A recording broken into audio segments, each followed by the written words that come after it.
Bon, pour Makima, je pense que c'est foutu, hein. Je pense pas que ça servira à grand chose.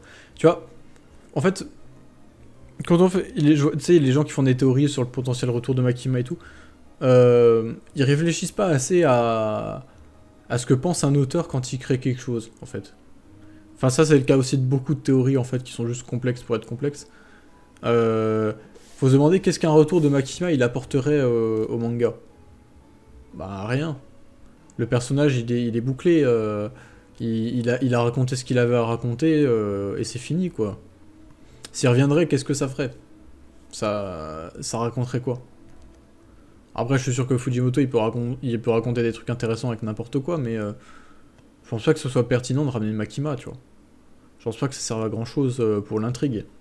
C'est plus intéressant de ramener enfin de laisser Makima morte quelque part que de et de développer Nayuta que de faire l'inverse. Enfin, je sais pas, c'est pas de dire bah tiens parle de DBS là.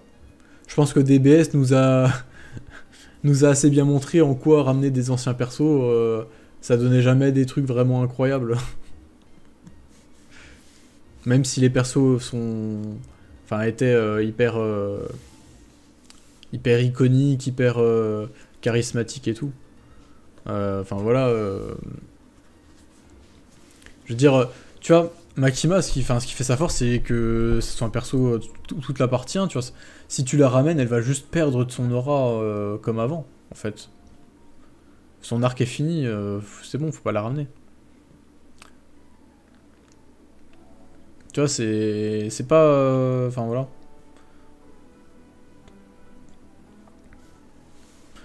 De toute façon, en général, faut jamais ramener des persos qui sont morts.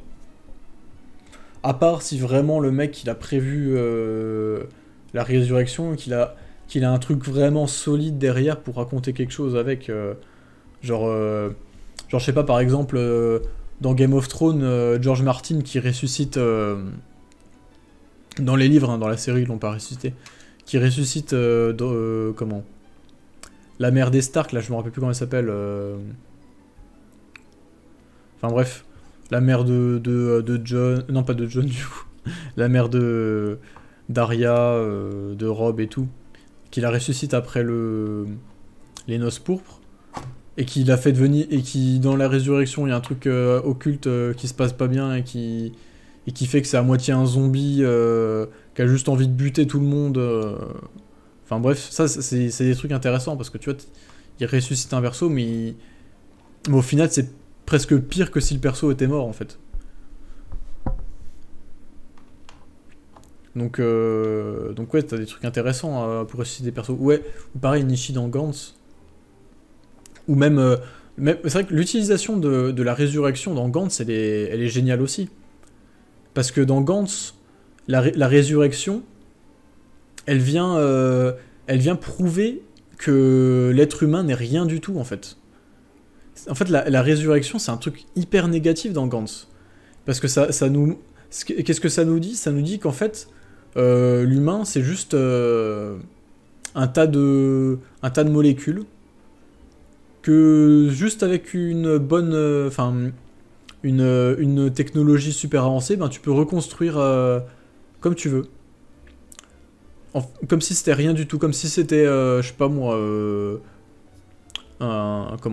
une pièce d'usine comme ça que tu crées et tout à la chaîne. Et c'est d'autant bien fait qu'il y a le moment où, pardon, je vous spoil un peu ceux qui n'ont pas lu, mais le moment où en fait t'as le personnage principal qui se fait ressusciter alors qu'il est encore vivant. Et du coup en fait il se retrouve avec un double de lui-même. Bon, au final, l'utilisation du truc va être complètement conne. Hein. Ça va pas être giga développé en vrai. Enfin, ça va le faire un peu de manière plus subtile, quoi. Ça va pas mener à un truc de ouf. Mais c'est super intéressant, je trouve, parce que t'as vraiment... puis ça rejoint un peu un message qui est vers la fin du manga. C'est super intéressant parce qu'en vraiment, tu sens que la résurrection, elle est là pour montrer que ouais, l'être humain, c'est juste un tas d'atomes et que voilà, on n'est rien du tout. On n'est rien du tout, que la conscience, les souvenirs et tout, c'est juste une donnée matérielle qui a rien de magique et tout, et que voilà, suffit qu'on ait la technologie adéquate et on peut produire des gens à la chaîne qui seraient aussi complexes, aussi intelligents que des humains normaux. Donc ouais, franchement, ce passage de... Enfin, la résurrection dans Gantz, je trouve ça vraiment génial comme concept. Kaito dans Hunter x Hunter, ouais, aussi, ça c'est génial, parce que voilà, on te tend la carotte, ouais, vas-y, on va le ressusciter, on va le ressusciter, on va le ressusciter, et paf. En fait, non. Et ça conduit au passage génial de Gon qui pète un câble. Est-ce que ça va? Ouais, ça va, ça va.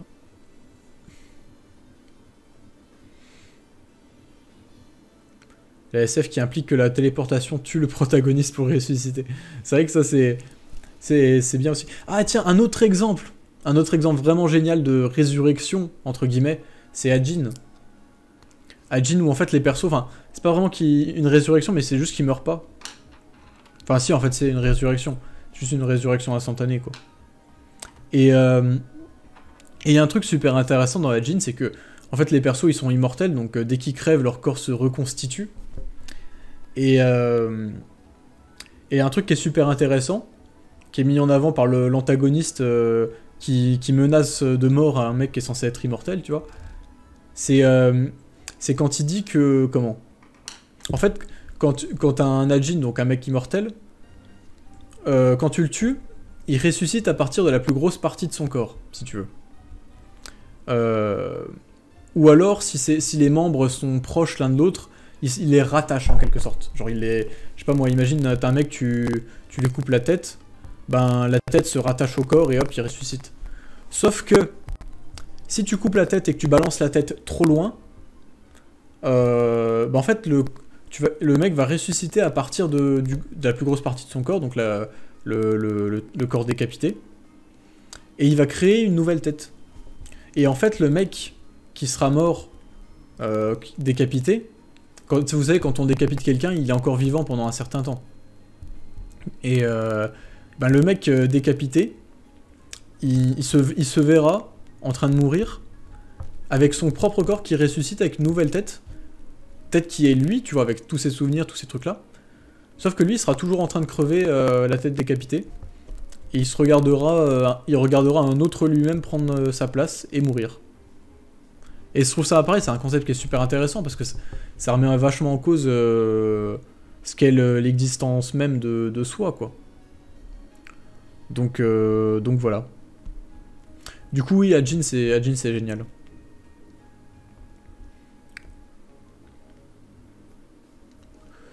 ReZero aussi c'est intéressant et pas aussi cliché qu'on le pense. ReZero, je suis pas un immense fan et tout, mais c'est vrai que je trouvais ça sympa le fait que... Ben, en fait, le truc qui est bien avec les résurrections, mais qui marche comme un peu un point de spawn, comme dans un Dark Souls un peu, c'est que ça permet un peu... Il y a des passages où ça permet un peu au héros de comprendre des trucs... comment dire, de connaître les faces sombres de certaines personnes, de les voir comment ils sont vraiment au dernier moment, genre que ce soit le dernier moment, le moment où ils le butent, ou le dernier moment, le moment où eux ils crèvent avant que lui il crève et qu'il rejoue le jeu, tu vois. Donc ouais, ça peut... C'est intéressant, et puis j'imagine que plus tard... plus tard, comment, ça peut être exploité de manière intéressante. Mais oui, je me doute que tu peux pas me dire, parce que moi j'ai vu que l'animé, j'ai pas lu le light novel, donc voilà.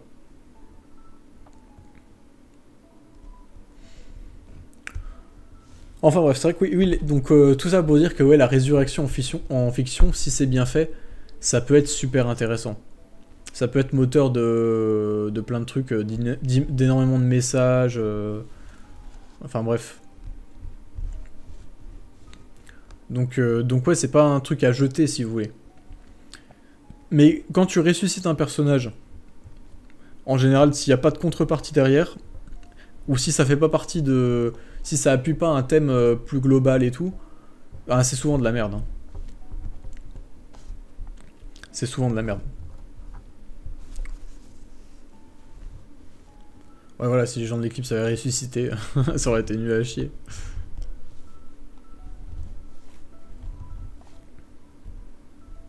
D'ailleurs, en ayant oublié Dragon Ball Z, est-ce que c'est bien d'utiliser Dragon Ball Z, non.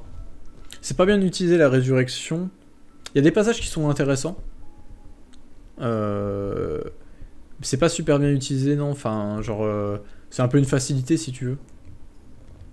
Mais après, je sais pas, DBZ, j'ai envie de lui pardonner parce que si tu veux, c'est pas censé être un manga sérieux de base.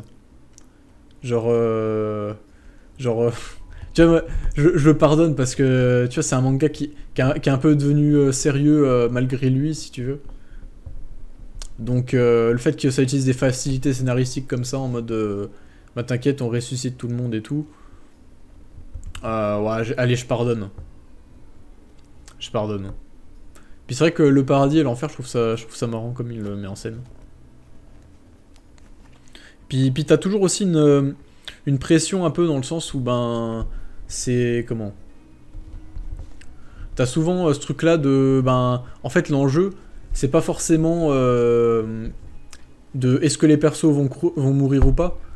T'as souvent des arcs où, en fait, l'enjeu, c'est est-ce qu'on va réussir à protéger les Dragon Ball ou pas, en fait. Parce que si tu veux, on peut crever tant que les Dragon Ball, on peut les utiliser, quoi. Donc en fait, l'enjeu est déplacé, si tu veux.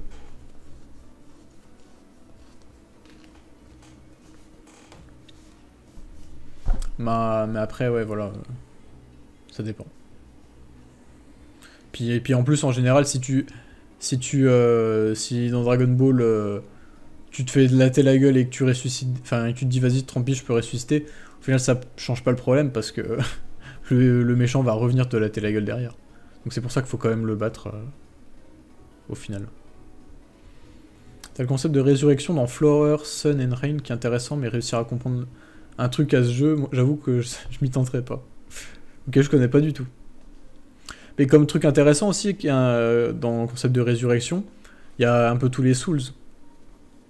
Je vais refaire ma pub, mais... Enfin, je vais refaire mon fanatique des Souls. Mais dans les Souls, la mort, elle est intéressante d'un point de vue game design, dans le sens où en fait, à chaque fois que tu meurs, tu apprends de tes erreurs, si tu veux, et tu reviens, tu refais tout, et tu te fais pas avoir, tu vois. Donc t'as vraiment ce côté apprentissage où chaque mort en fait va t'apprendre des trucs. Et elle est aussi intéressante dans le jeu lui-même. Enfin après ça dépend des jeux. Hein. Mais je vois par exemple dans Bloodborne, elle est intéressante pour le côté que t'es enfermé dans un cauchemar sans fin en fait. Et où même si tu crèves, le jeu te ramène dans le cauchemar, tu continues, tu crèves. Ça s'arrête pas quoi. Et où le seul moyen de te libérer, c'est la fin du jeu en fait. Et encore, c'est une des 3 fins. Parce que tu peux choisir soit de te libérer, soit de libérer Gehrman. Soit de libérer Gehrman et de transcender, enfin bref. Donc ouais, Bloodborne, il y a vraiment une utilisation de la résurrection qui est très intéressante pour ce côté vraiment plongé dans un jeu dans un cauchemar sans fin et tout. Et puis là en ce moment je joue à Sekiro. Et Sekiro c'est super intéressant aussi. Parce que dans Sekiro en fait à chaque fois que tu meurs, les PNJ du jeu, en gros tu ressuscites un peu en absorbant leur énergie vitale, entre gros guillemets. Et, en fait, ça fait que plus tu meurs, plus les PNJ ils tombent malades en fait. Et tu les vois et tout. Et tu les vois à chaque fois que tu meurs, tu vois ouais, tel PNJ à la peste du dragon et tout, ils appellent ça. Et plus tu meurs, plus tu vois des PNJ qui tombent malades, qui se mettent à tousser, qui sont à moitié en train de crever et tout. Donc t'as vraiment ce côté, vas-y, faut pas que je meure trop, parce que ils sont... Genre, c'est eux derrière qui prennent le truc à ma place, en fait. Donc en fait, t'es là, tu ressuscites tout le temps. Tu ressuscites, mais ça a un prix, en fait. Ça a un prix. Et Dark Souls, je connais pas assez bien le lore. Vraiment, les jeux, je les ai un peu... fait vite fait. Mais pareil, t'as un peu ce côté malédiction Dans le sens, bah, t'es un non-humain et tout. Genre, enfin, quand tu sais, quand tu crèves, tu perds ton humanité. Et t'as des malus qui viennent se mettre dessus, mais... t'as vraiment, à ce compte-là, tu perds ton humanité, t'es une carcasse. Et pareil, c'est un peu une malédiction. En mode, bah, t'es toujours condamné à errer et tout. Et sans le moindre espoir. Genre, c'est vraiment montré comme une malédiction, quoi. Tu peux même pas crever, en fait. Même si tu crèves, tu ressuscites, donc t'es toujours bloqué dans ce truc. Et puis d'ailleurs, t'as le côté un peu méta aussi avec ça, avec même les ennemis, qui, ben, comme dans tous les jeux, les ennemis ils respawnent, tu vois, quand tu te reposes. Et ben, en fait, eux ils respawnent aussi parce que ben, ils sont comme toi à être immortels, enfin à ressusciter à chaque fois qu'ils crèvent, donc voilà, je trouve que c'est un côté assez intéressant.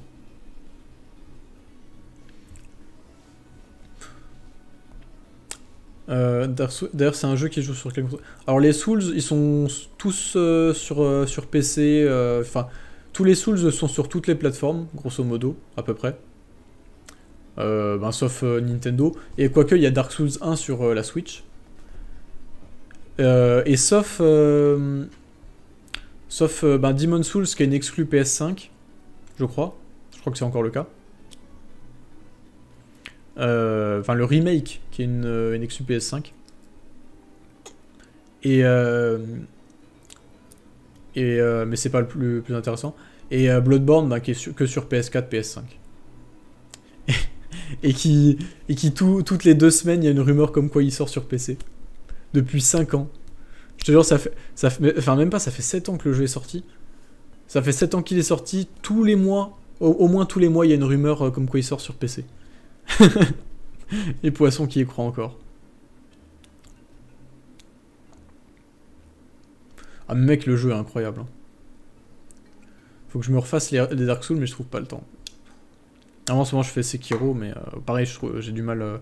Mais j'ai du mal à jouer à autre chose maintenant. Maintenant que j'ai touché aux Souls, c'est difficile de passer à un autre jeu.